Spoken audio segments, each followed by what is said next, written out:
이제 오늘은 팜 선데이라고 하며 또 예수님의 오심을 또 기념하는 그런 귀한 종려 주일입니다. 예수님께서 십자가에 죽으심을 위하여 예루살렘의 입성을 기념하는 그런 종려 주일을 우리가 맞이하면서 또 그리스도의 십자가의 고난을 맞이하는 그런 귀한 부활의 소망도 우리에게 주시는 그런 고난 주간의 시작이기도 합니다.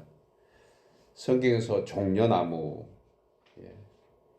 밤추리는 의와 아름다움은 물론이고 승리를 상징하는 것으로 전쟁에서 승리하고 돌아오는 그러한 왕의 입성을 또 장군들의 입성을 환영하는, 그래서 종려 가지를 흔들면서 찬양하는 데서 유래되는 그러한 하나의 절기입니다.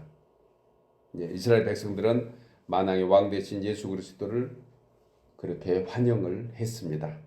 저들의 환영은 무엇이었을까요? 우리가 아는 대로 로마의 압박에서 해방되는 그런 기대를 하면서 환호를 했습니다. 그래서 호산나 우리를 구원하소서 이렇게 외치며 환호했던 이스라엘 백성들, 그들의 마음과 오늘날 우리가 이 세상에 살고 있는 우리의 마음이 조금은 틀리지 않는 것 같은 그런 생각도 해봅니다. 과연 예수님을 향한 우리의 구원은 어떤 바람의 구원인가? 그런데 안타깝게도 예수님은 당시 이스라엘의 그러한 외침하고 정반대의 그러한 마음으로 예루살렘에 입성하신 것을 보게 됩니다. 당시 이스라엘은 로마의 압박에서 해방시켜주기 위하여 그렇게 외치고 환호했지만 사실 예수님은 인류의 죄와 구원을 위해서 십자가를 지고자 하시는 그러한 희생으로 그 길을 선택하시고 예루살렘에 오셨다는 것입니다. 그래서 라틴어로 고난의 길, 슬픔의 길을 뜻하는 비아 돌로로사, 이 십자가의 길이라고 상징하는 이 길이 우리에게는 깊은 의미가 참으로 있습니다. 그저 우리의 소원대로, 우리의 원대로 우리의 문제만 해결해 주기를 바라는 그러한 종려주일인지, 그러한 호산나의 외침인지, 그러한 구원의 바람인지, 아니면 진정으로 하나님께서 원하시는 우리를 향하신 진정한 구원의 바람이 우리에게 이루어지기를 원하는 그러한 외침인지 우리 다시 한번 이 시간 생각해 봐야 할 것입니다. 여러분, 세상에서 가장 험하고 협착한 길이 어떤 길일까요? 그것은 바로 십자가의 길입니다. 이 길은 고난과 환난, 궁핍과 핍박, 수모 가운데서 자기를 부인하는 사람만이, 자신을 부인하는 사람만이 갈 수 있는 길이기 때문에 이 길이 바로 험한 길입니다. 그래서 십자가의 길을 찾는 사람은 아주 극히 소수이고 누구나 갈 수 없다고 예수님은 말씀하신 것입니다. 주님이 가신 이 길, 그러나 이 협착하고 좁은 이 길만이 저와 여러분을 죄에서 구원하시고 또 하나님을 만날 수 있는 유일한 길인 줄 믿습니다. 우리 모두가 다시 한번 이 기간을 맞이해서, 이 절기를 맞이해서 이 유일한 길로 우리가 묵묵히 걸어가기를 함께 소원해 봅니다. 이 진리를 깨달은 사도 바울은 고린도전서 1장 18절에서 십자가의 길이, 십자가의 도가 멸망하는 자들에게는 미련한 것이요 구원을 얻는 우리에게는 무엇이 된다 했지요? 하나님의 능력이 됨이라. 여러분이 지고 가는 십자가는 무엇입니까? 혹여 그것을 원망하거나 때로는 한탄하며 힘들다고 나몰라라 그렇게 내팽개치고 있지는 않는지 우리가 생각해보며 오늘 주님은 우리에게 다시 한번 이렇게 말씀합니다. 억지로라도 그 십자가를 지고 가라고 말씀해 주고 있습니다. 그것으로 인하여 분명히 주님께서 합당한 은혜가 있다는 것을 성경은 우리에게 알려줍니다. 그 십자가의 길을 통해서 주의 권능과 역사가 임할 것을 말씀해 줍니다. 그래서 십자가는 성도들 우리에게 하나님의 능력이며 오히려 영광의 멸류관이 될 줄 믿습니다. 여러분, 그렇지만 이 복되고 놀라운 은혜의 역사를 유대인들은 전혀 알지 못했습니다.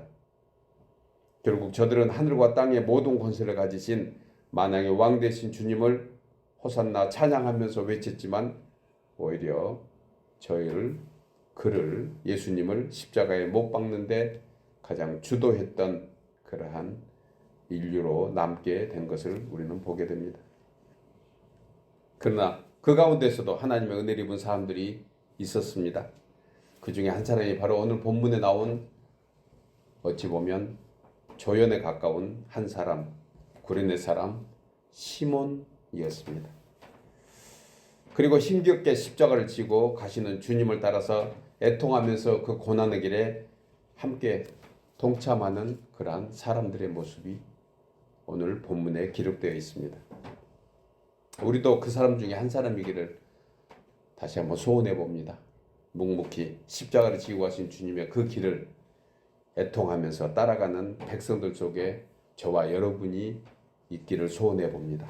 저는 종료주의를 통하여 구레네 사람 시몬이 억지로 맨 십자가와 그리고 그 뒤를 따르는 사람들, 저와 여러분에게 해주신 말씀을 생각하면서 또 우리 각자에게 주어진 십자가가 어떤 의미인지, 주님의 십자가는 무엇을 의미하는지 두 가지로 함께 은혜를 나누려고 합니다. 첫째로, 예수님을 따르는 사람은 주의 십자가를 억지로라도 지고 가야 합니다. 우리 나누어 읽겠습니다. 예수님을 따르는 사람은 주의 십자가를 억지로라도 지고 가야 합니다. 이건 이제 본문 안에 나온 하나의 타이틀로 제가 그렇게 했는데 이렇게 바꿔보려고 합니다. 예수님을 따르는 나는, 예수님을 따르는 나는, 이렇게 바꾸면 아마 더 의미가 있을 것 같아요. 제가 바꿔서 읽어보겠습니다. 예수님을 따르는 나는 억지로라도 지고 가야 해요. 본문 26절에서 그들이 예수를 끌고 갈 때에, 여기서 그들은 로마 병정들입니다. 그런데 시몬이라는 구레네 사람이 시골에서 오는 것을 그들이 봤습니다. 그리고 붙들어서 그에게 십자가를 집어 예수님을 따르게 했다고 본문 26절은 말씀합니다. 신약 성경에서 베다니에 사는 문둥이 시몬, 시몬이라는 사람이 몇 명 나오는가 한번 살펴봤어요. 사도행전 8장에서 마술사 시몬도 나옵니다. 그래서 한 7명의 시몬이 기록되어 있습니다. 그런데 대표적인 사람이 누구일까? 우리가 잘 아는 베드로입니다. 베드로가 원래 시몬이었다는 뜻이에요. 그러니까 시몬은 풀잎이라는 의미를 담고 있습니다. 연약하다, 풀잎. 그런데 이 연약한 시몬을 예수님께서 뭘로 바꿔주셨죠? 베드로로 바꿔주신 거예요. 이게 반석이다 그래요. 그래서 정반대의 사람으로 바뀌어버립니다. 그래서 대표적인 사람 베드로, 그가 원래 이름이 시몬이었는데 시몬 베드로, 가끔 연약한 모습을 나타내거나 그 철없는 짓을 하면 예수님께서 야 시몬아 이렇게 부르기도 했어요. 그 이유가 바로 너 원래 그 이름이어서 너 그대로 돌아가는구나 이렇게 얘기합니다.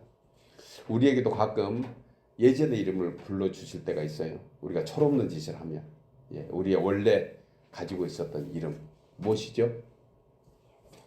각자 이름인가요? 대표적으로 죄인, 야 죄인아. 그래서 이사야 선지자는 야 지렁이 같은 야곱아 이렇게 얘기한 거예요. 야곱이 지렁이 같았었던 이미지를 얘기합니다. 그러나 바꿔주신 그런 모습 또한 우리가 잘 알고 있습니다. 베드로에게도 그와 같이 시몬에서 베드로, 반석으로 바꿔주시잖아요. 그런데 예수님의 십자가를 대신 지고 간 그 이름도 오늘 시몬입니다. 그러니까 이 시몬 역시 풀립이라는 연약한 그러한 의미를 담고 있는 이름인데, 이 사람이 바로 구레네라는 지역의 사람이었기 때문에 구레네 시몬이라고 그렇게 불려진 것입니다. 여러분, 구레네는 현재 북아프리카 리비아의 수도입니다. 그러니까 트리폴리라는 그런 수도의 지명에 있는데, 지도로 보면 애굽에 오히려 그 지금으로 보면 서쪽 쪽으로 붙어 있어요. 그러니까 지중해의 한 중심 남쪽에 붙어 있는 예루살렘하고는 굉장히 거리적으로 멉니다. 한 2,800km 정도 떨어져 있는 그런 거리예요. 마일리지로 보면 한 1,750마일 정도 거리. 여러분 그 서울하고 부산 직선 거리가 얼마 정도 돼요? 한 350, 자료에 따르면 320 거리가 직선 거리입니다. 걸어가려고 이렇게 하면은 한 80km 정도 된다고 그렇게 지리학적으로 나와 있는데, 거의 이 거리로 보면 10배가 한 8배가 뭐 넘는 그런 거리가 됩니다. 걸어서 한 50여일, 밤새 뭐 덜 자고 걸으면 한 40여일 되는 그런 먼 거리입니다. 그러니까 국경을 지나서 애국 국경까지 지나서 예루살렘까지 오기에 그 험난한 길을 이 구레네 시몬이 걸어와 온 거예요. 그 당시에 뭐 다른 운송수단이 없으니 걸어서 왔을 걸로 그렇게 추측을 해봅니다. 왜 왔을까요? 이 사람이 유대인이었거든요. 그 당시에 디아스포라는 두 의미의 디아스포라가 있습니다. 흩어진 유대인 이렇게 부르는 디아스포라. 한 흩어진 유대인은 그 예수님을 알지 못하는 유대인이 있었고, 예수님의 그 태어나심 구원을 알고 난 유대인이 있었습니다. 그런데 이 유대인 이 시몬은 예수님을 알지 못하는 유대인이었어요. 예수님이 죽으심과 부활을 보지 못하는 그런 유대인이었지만, 이 유월절을 맞이하면서 이 절기적인 그러한 철저한 하나의 유대인이라고 그렇게 얘기해도 될 것 같습니다. 이 유대인이 바로 오늘 구레네 사람 시몬입니다. 그가 예루살렘에 왔습니다. 먼 거리, 거의 한 2개월에 가까운 거리를 두고 그렇게 출발해서 도착해서 얼마나 피곤했겠습니까? 그리고 자신은 이제 6월절에 맞춰서 예루살렘에 그렇게 도착해서 지나가는데, 그때 예수님께서 십자가를 지고 갔던 그 현장을 만나게 된 것입니다. 아마 시몬은 그가 무슨 일인가 싶어서 군중을 헤치고 맨 앞에 이렇게 아마 모습을 드러냈던 걸로 보입니다. 그런 시몬을 로마 병정이 지목해서 불러낸 것입니다. 좀 체구가 컸을까요? 구레네 사람이었으니까 조금 인종적으로 흑인에 가까운, 구레네는 검다 그런 단어를 뜻을 하잖아요. 니그로 이런 단어의 시작이 의미를 가지고 있습니다. 그래서 조금 건장해 보였던 것 같아요. 아마도. 그러니까 로마 병정 중에 하나가 끌어내서 너가 대신 지고 가. 예수님이 도저히 가지를 못했습니다. 밤새 고문당하시고 피를 흘리셔서 이제 더 이상 기진맥진 하시던 그 모습을 시간 없어 빨리빨리 올라가 라는 로마 병정의 어떤 생각에서 대신 억지로 시몬을 끌어다가 십자가를 지어준 것입니다. 세상 말로 표현하면요, 시몬에게는 정말 황당하고 정말 재수없는 날이다, 아마 그렇게 생각했을 것입니다. 본절에서 억지로 이 단어가요, 앙가로라는 그런 단어인데, 이 군사용어입니다. 군사용어 뭐지요? 강제 착출한 거예요. 강제적으로. 그러니까 그냥 명령해가지고 데려다가 그 집행하는 어떤 용어를 가리키고 있습니다. 그러니까 시몬에게는 선택의 여지가 없었던 거예요. 그냥 징집하는 그러한 통지서를 받은 것처럼 변명할 기회조차 없었던 상황을 맞이하게 됩니다. 한마디로 강제 징용 당한 것입니다. 그래서 시몬은 자기 뜻과는 달리 로마 군에 의해서 강제 징용되는 그러한 모습으로 주님의 십자가를 대신 지게 된 것입니다. 그런데 놀라운 사실은 이로 인해서 누구를 만났죠? 예수님을 만난 거예요. 예수님의 십자가를 대신 지어본 인류의 유일한 사람이 됐다는데, 정말 저희들은 같이 깜짝 놀래줘야 합니다. 그 누구도 대신 져보지 않았습니다. 예수님만이 지셨던 그 십자가를 비록 먼 거리는 아니지만 억지로 지고 가지만 예수님이 십자가를 졌다는 사실입니다. 저는 사순절 기간이 되면 지난날 보았던 영화 한 편이 생각납니다. 여러분들도 기억나시죠? 많은 분들이 보았을 텐데 2004년도에 방영되었던 영화입니다. 차마 눈 뜨고 볼 수 없는 영화, 기회 되면은 다시 한번 여러분 보십시오. 그리스도의 순환, The Passion of Christ. 이 그리스도의 순환의 영화를 크리스찬들은 안 본 사람이 거의 드물 것입니다. 저는 보면서 영화 시작하면서부터 울었던 것 같아요. 겟세마네 동산에서 그 겟세마네 동산에서의 기도하시는 그 장면, 그리고 그 사탄이 집요하게 따라오면서 그 역사하는 그런 모습으로 영화가 시작되고, 그리고 마지막에 십자가의 그 죽으심과, 그리고 하늘에서 큰 그 눈물 방울을 상징하는 물방울이 떨어지면서 지층이 흔들리고 그 성전의 성막이 이렇게 갈리는, 장막이 갈리는 그런 모습으로 계속 영화는 이어지고 있는데, 그 성에 구레네 사람이 나옵니다. 시몬이. 이 영화를 보면은요, 구레네 사람 시몬이 본문의 상황을 똑같이 재현하게 되는데, 그는 지나가는 길에 아무 영문도 모르고 그야말로 재수없게 걸려든 청년의 모습으로 영화가 비춰집니다. 그런데 많은 사람들은요, 그 모습을 보고서 오히려 웃으면서 조롱을 같이 합니다. 구레네 사람 시몬도 그 십자가의 무게를 감당하지 못하고 쓰러지는 예수님을 부축하면서 대신 지고 가는 그런 모습으로 비춰집니다. 그러면서 그 영화 속에서 아주 저에게 상징적인 하나의 의미가 있는데, 예수님과 눈이 마주치는 그런 장면이 있습니다. 어쩌면 그렇게 정말 리얼하게 예수님의 그 눈과 시몬의 눈이 마주쳤는지, 보는 사람마다 다 해석은 다를 것입니다. 그런데 시몬은 예수님을 치근하게 여겼고 인간적으로 생각했고, 그 다음에 예수님은 시몬에게 축복의 눈길로 보여줍니다. 마지막 죽어가시면서 만날 수 있었던 그런 인생.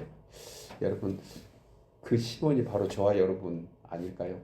마지막으로 주님은 그 눈빛을 우리에게 보여주시고, 그리고 내가 너를 만나 주었다, 이렇게 말씀하고 있는 것이 아닌가 하는 생각을 다시 한번 해보게 됩니다. 그때 주님은 어떤 마음이셨을까? 주님이 보시기에 시몬에 대해서 한편으로는 힘든 십자가를 붙들고 있는 시몬이 고맙기도 했지만, 저는 예수님께서 긍휼과 자비의 눈으로 시몬을 보셨다고 생각합니다. 오히려 시몬은 예수님이 불쌍해 보일지 몰라도 예수님 편에서는 시몬이 오히려 더 안타까운 모습. 왜 그랬을까요?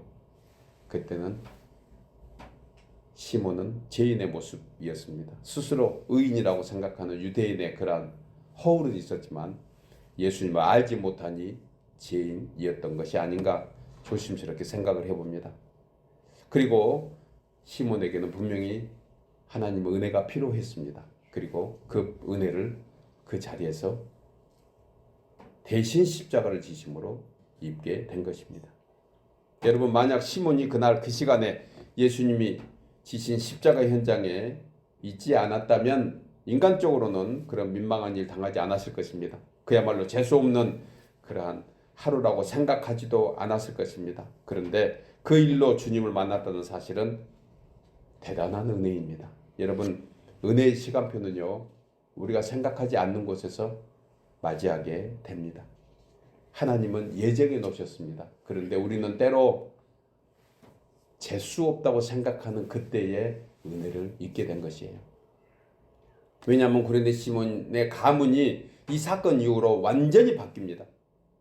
하나님께서 기뻐하시는 영광스러운 가문, 그리고 구레네 자신이, 시몬 자신이 되는 것을 보게 됩니다. 사도행전 13장 1절에 보면은요, 구레네 시몬은 안디옥 교회에서 선지자들과 함께 그야말로 교사로 헌신합니다. 그 당시에 교사면 지금 목사보다 훨씬 더 영적으로 저는 충만한 사람이라고 그렇게 비춰보고 싶습니다. 바울이 로마에 보낸 편지 가운데 그곳의 성도들에게 문안하는 가운데 루포의 이름이 나오는데요, 많은 학자들은 그를 구레네 시몬의 아들 루포로 그렇게 해석을 합니다. 동일한 인물이라는 거예요.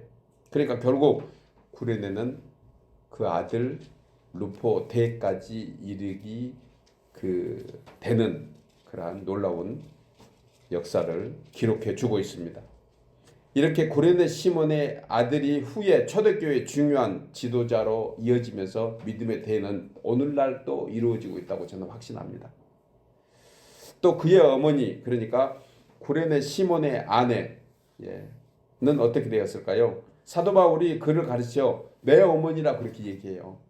그러니까 시몬의 와이프, 부인을 사도 바울은 내 어머니라 얼마나 가까이 지냈을까 하는 생각을 해보게 됩니다. 그는 바울과 아주 가까이 지냈음을 다시 한번 사도행전에서 볼 수 있습니다. 바울에게 있어서 어머니처럼 없어서는 안 될 귀중한 믿음의 관계가 되었던 것을 시사해 주고 있습니다. 만약에 그날 고린도 시몬이 예수님이 십자가를 지지 않았다 하면 이런 영광스러운 가문으로 될 수 없다는 것입니다.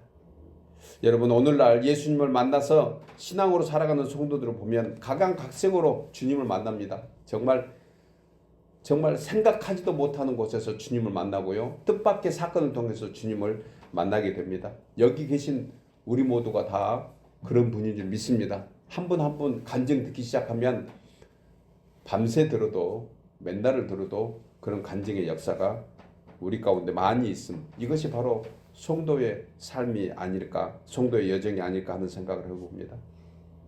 그 사람 중에 이런 사람이 많습니다. 육신의 고통 때문에, 그리고 어떤 관계 때문에 예수님 만나기도 하고요.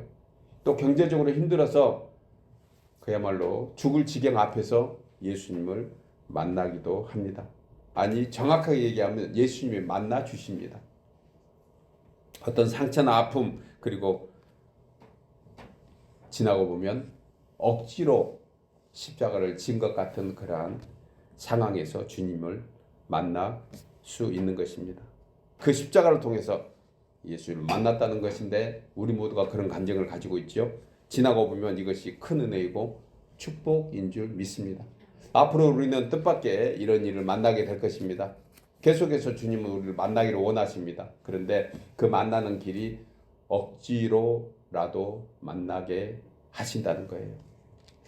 여러분, 인생은 역설이며 미학이라고 표현하는 그러한 글이 있습니다.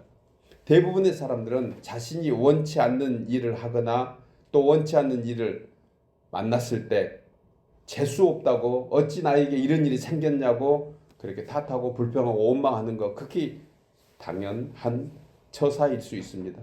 그런데 시간이 지난 지 한번 뒤돌아보면요, 그 재수 없는 것이 그야말로 하나님의 은혜를 잊게 된 것입니다. 어떤 사람이 그런 얘기를 해요. 넘어져서 보니까 앞에 반지가 있더래. 다이아 반지가. 그 길로 안 가고 보니까 오히려 그 길이 큰 사고를 당했던 그런 길을 봅니다.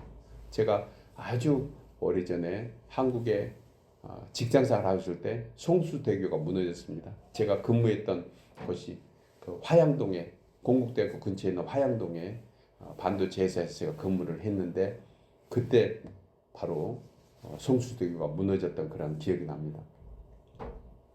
그 중에 어떤 사람이 이런 얘기를 합니다. 물론 거기에 그 다리 중간에 무너져서 그 어려움을 당하고 또 죽음을 맞이했던 사람도 있습니다. 그 중에서도 크리스찬들이 있을 겁니다, 분명히. 그런데 어떤 사람은 늦게 출발해서, 그날따라 늦게 출발했는데 자기 앞에서 그렇게 난감을 당하면서 오히려 늦게 출발한 것도, 늦은 것도, 때로는 교통이 막힌 것도 그에게는 은혜였다고 그렇게 고백하는 것을 들은 적이 있습니다.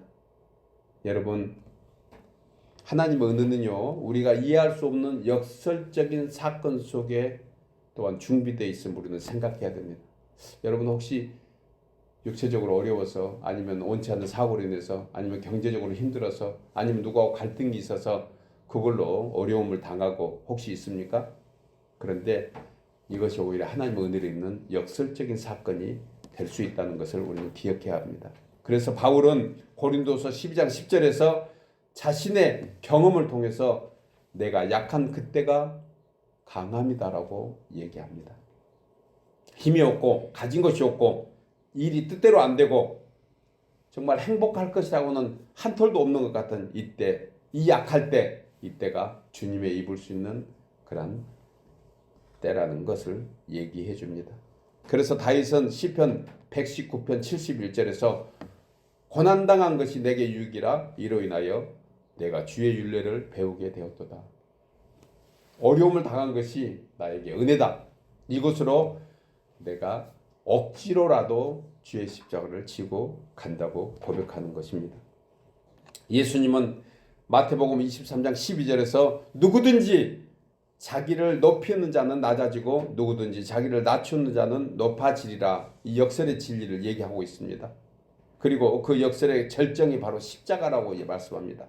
십자가를 통해서 수치가 오히려 영광이 되고 핍박이 오히려 면류관이 되고 위기가 기회가 되고 실패가 성공이 되고 죽음이 생명이 되고, 비록 억지로 맨 십자가 있지만 인생의 역전, 우리를 향한 하나님의 은혜가 임하게 될 것을 말씀합니다.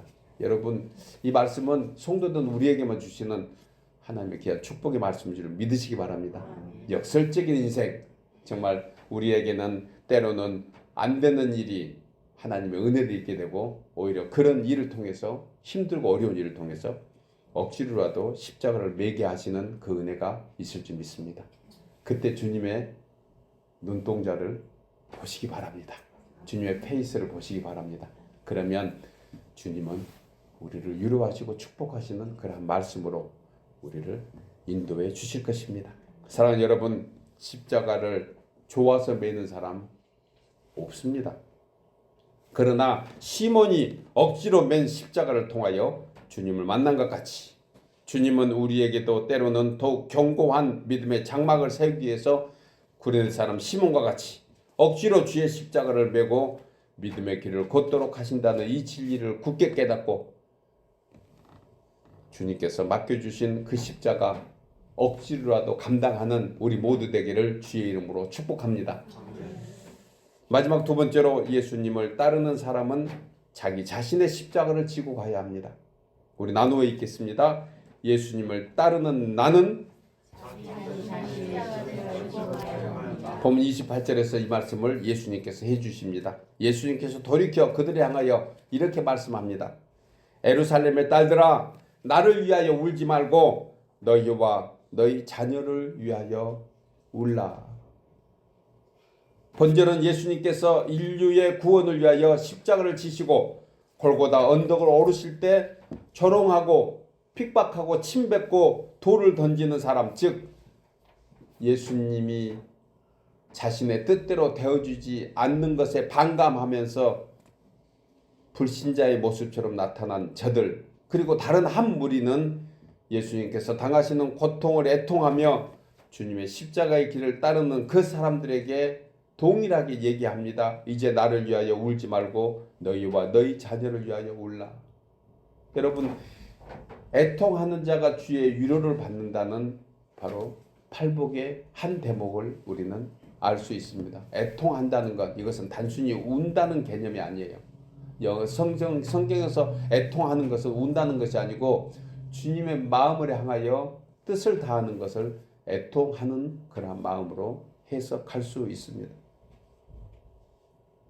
이 말씀은 자신은 이제 하나님의 섭리를 따라서, 아버지 하나님의 뜻에 따라서 인류를 구원하기 위하여 이제 십자가를 지고 가지만, 너희는 너희 자신에게 주어진 십자가를 지고 나를 따르라는 것이에요. 그러니까 내가 질 십자가가 있고 주님 자신이 질 십자가가 있고 우리가 져야 할 십자가가 있음을 의미적으로 말씀하고 있는 것입니다. 나를 위하여 울지 말라. 나는 내 십자가 지고 간다. 그러니까 이제는 너희에게 남겨진 십자가를 지고 감당하라고 주님이 말씀하신 것입니다. 이 십자가는 그 누구도 대신 져줄 수 없는, 오직 우리 자신만이, 각자만이 져야 하는 십자가가 있음을 말씀해 줍니다. 이와 비슷한 내용을 예수님은 마태복음 16장 23절에서 내가 많은 고난을 받고 죽임을 당하고 제3일에 살아나야 할 것이라고 말씀하실 때 베드로가 이렇게 얘기합니다. 주여 그리마옵소서. 베드로답게 당당하게 자신 있게 얘기합니다. 주여 그리마옵소서. 주님은 죽지 않으십니다. 죽어서 안 됩니다. 이 일이 결코 죽게 일어날 수 없습니다. 라고 인간적인 감정으로 대응할 때 오히려 베드로를 책망하신 후에 24절에서 이렇게 말씀합니다. 누구든지 나를 따라오려거든 자기를 부인하고 자기 십자가를 지고 나를 따를 것이니라. 자기 십자가를 지고. 그러니까 우리 모두에게는 다 각자의 십자가가 있다는 것입니다. 사실 예수님께서 제자들에게 자기 십자가를 지고 나를 따르라고 하는 이 말씀을 한두 번 하신 것이 아닙니다. 성경은 곳곳에서 의미적으로 자기 자신에게 십자가가 있음을 말씀합니다. 그러면서 그렇게 하기 위해서는 자기를 부인해야 한다는 것입니다. 날마다 자기의 십자가를 져야 한다는 것을 아울러 말씀하신 것을 보게 됩니다. 여러분, 성도들은 우리의 신앙의 근본은 예수님을 따라서 주님을 닮아가는 것입니다. 그 주님을 닮아가는 방법 중에 하나가 무엇일까요? 그것은 날마다 자기를 부인하는 거예요. 날마다. 여러분, 우리는 우리를 내세울 때마다, 우리를 생각할 때마다, 우리를 위할 때마다 우리는 제 본성을 따라서 될 수밖에 없습니다. 우리가 원하는 것은 사실 하나님이 바라는 것에 대부분 반대되는 것이 많이 있습니다. 그래서 그것을 부인하라는 거예요. 그것을 거부하라는 것입니다. 이것을 십자가로 대신 얘기해 준 거예요. 여러분, 우리가 우리 뜻대로 하고 싶은데 안 됐을 때 얼마나 우리는 답답하고 때로는 화도 나고 그렇잖아요. 그런데 이것을 하나님의 뜻대로 바꾸려고 하니까 그것이 얼마나 십자가가 되겠습니까? 그래서 예수님을 믿고 따르는 것은 그야말로 쉬운 것은 아닙니다. 말로만 되는 것도 아닙니다. 행동으로 함께 해야 됩니다. 그래서 성경은 두 종류의 십자가가 있음을 얘기합니다. 하나는 주의 십자가고 또 하나는 자기 십자가인 거예요. 제가 가끔 말씀을 전할 때 인용하는 그러한 자주 인용하는 부분이 출애굽기입니다. 출애굽기의 그 세 지역과 두 개의 강, 이것이 그 얘기를 했다고 저는 해석을 덧붙여서 하고 싶어요. 예. 죄인되었던 저희들, 애굽에 살았던 우리를 광야로 이끌고 약속의 땅 가나안까지 가기 위해서 두 강을 건너게 하잖아요. 하나는 홍해, 하나는 요단. 그런데 이 홍해가 주의 십자가라고 하면 요단은 나의 십자가라는 거예요. 홍해는 이미 다 완성된 길을 가지만 요단은 물이 흐르고 있을 때, 그것도 엄청나게 물이 흐르는 그러한 장마철에 그것을 건너게 합니다. 저는 그것이 바로 자기 십자가라고 그렇게 해석을 하고 인용하고 싶습니다. 여러분, 십자가는 모두에게 불편하고 꺼리끼는 것입니다. 그래서 사람마다 피하고 싶어 합니다. 왜냐하면 십자가는 고난이고 슬픔이고 고통입니다. 내 뜻대로 되는 것이 아닙니다. 오히려 죽음의 길이기도 합니다. 그러나 주님은 오늘 우리들에게 다시 한번 나는 너를 위하여 십자가를 졌고 지금도 지고 가노라 말씀하시면서 이제 너희는 너희의 십자가를 지고 나를 따르라고 말씀합니다. 따라서 지금 삶의 여정에서 주어진 십자가 여러분 각자 모두에게 있습니다. 주님의 십자가는 동일한 그 십자가입니다. 하나밖에 없습니다. 인류를 구원한 십자가입니다. 그런데 우리 각자의 십자가는 무게도 다르고 모양도 다르다는 사실입니다. 누구하고 비교할 것도 없습니다. 저 사람은 잘 되는 것 같은데 나는 왜 이렇게 십자가 진 같은 고생인가, 이거 비교할 것도 없습니다. 그 사람도 알게 모르게 겉으로 보기는 잘 된 것 같지만 그 무게의 십자가는 우리가 측량할 수 없기 때문입니다. 힘들어도 하나님의 계획 가운데서 주어진 것을 우리가 다시 한번 믿어야 합니다. 믿으시기 바랍니다.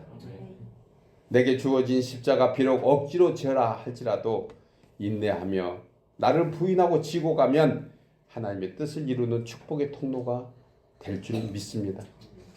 언젠가 나누었던 기억이 나는데 여러분, 평형수라는 단어를 기억하시죠? 평형수. 발라스터 워러입니다. 발라스타가 전기, 우리 지금 형광등 속에 들어있는 그러한 하나의 기기, 안전기라고 얘기하죠. 이것이 배에도 있습니다. 그래서 발라스타 워러라고 합니다. 대형 화물선이나 그 바다를 운항하는 큰 배들에게 있는 하나의 안정 장치입니다. 세찬 파도나 강풍을 만났을 때 안전하게 운항되도록 배의 균형을 유지하는 그런 장치 중에 하나가 발라스트 워러입니다. 지난 2014년도 10월에 304명의 희생자를 낸 그런 안타까운 사고로 기록된 세월호 사건 우리는 압니다. 거기에 가장 주된 요인이 평행수를 부족하게 넣어서 복원력이 떨어져서 나왔다는 사고 결과를 우리는 알고 있습니다.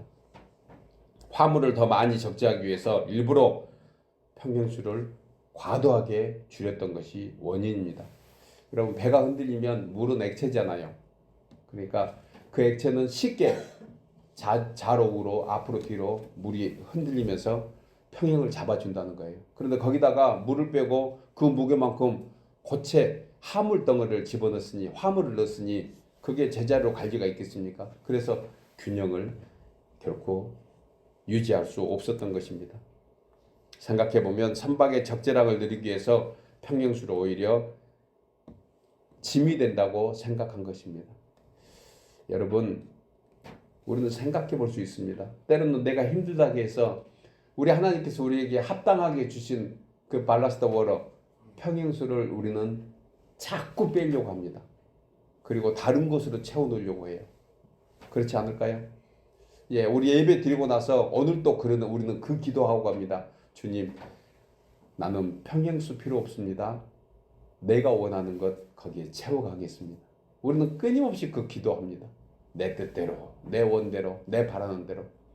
그것은 많은 부분이 다 세상의 것입니다. 하나님의 것은 평행수입니다. 발라스트 워러예요. 그것은 이미 우리에게 각자 필요한 양만큼 다 채워주십니다. 배 크기만큼 다 마땅히 알아서 그 안전장치를 해주셨습니다. 그런데 우리는 그것을 빼려고 그래요. 그리고 기도 제목조차도 사실 가만히 살펴보면 그거 빼달라는 기도예요. 빼달라는 기도. 그리고 다른 거 채워달라. 안 그런 것 같은 표정 짓고 있어도 말씀드리고 있는 저부터도 그런 기도합니다. 원하는 대로 해주세요. 지난 시간 우리가 겟세마네 기도를 같이 나누었습니다. 그 겟세마네 기도 우리 주님이 우리에게 가르쳐 주십니다. 나의 원대로 마옵시고 아버지의 원대로 하옵소서. 이 말씀을 알기는 지지로 다 아는데 그것을 정작 우리 삶에서 얼마나 인용하고 있는가 우리는 생각합니다. 여러분, 우리에게 주시는 그 합당한 십자가 힘들고 어렵고 귀찮고 무겁다고 바꿔달라고 하면은요, 그것이 우리의 삶에 행복할까? 오히려 불행으로 이어진다는 거예요.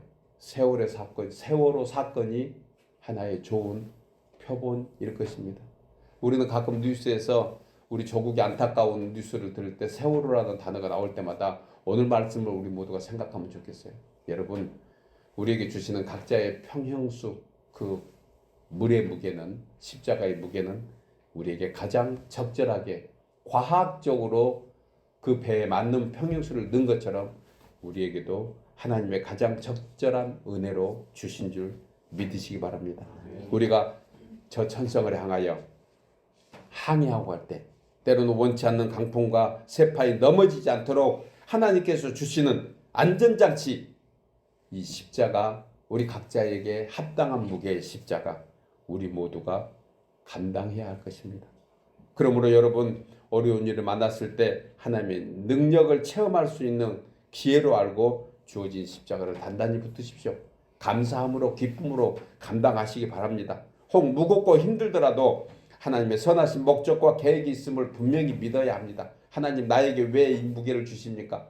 때로는 어제 졌던 십자가보다 오늘이 더 무거울 수 있습니다. 그러나 하나님, 어제 것이 나는 더 좋아요 라고 하는 것보다 왜 나에게 오늘은 이 십자가로 주셨나요? 우리가 기도하면서 주님의 뜻을 알아나가면 주님은 그것을 주님을 만나는, 주님의 복을 받는 축복의 통로로 우리에게 분명히 만들어 주실 것입니다. 그런데 더욱 감사한 것은요, 하나님께서 우리의 연약함을 아시고 믿음의 분량대로 맞춤형 십자가를 주셨다는 사실이에요. 아멘이죠. 너희가 시험 당할 때 감당할 만한 그런 시험만 주신다고 바울은 대신 이 얘기를 인용한 것입니다. 그래서 그 십자가의 분량을 힘들다고 귀찮다고 줄이거나 빼서는 안 된다는 거예요. 맞춤형이기에. 꼭은 아니지만 믿음의 요단강을 건널 때 그 십자가의 무게만큼 정해진 분량이 있어야지 우리의 몸의 무게와 십자가의 무게가 합쳐서 떠내려가지 않고 그 요단강을 건너 약속의 땅으로 갈 수 있다는 것을 인용할 수 있습니다.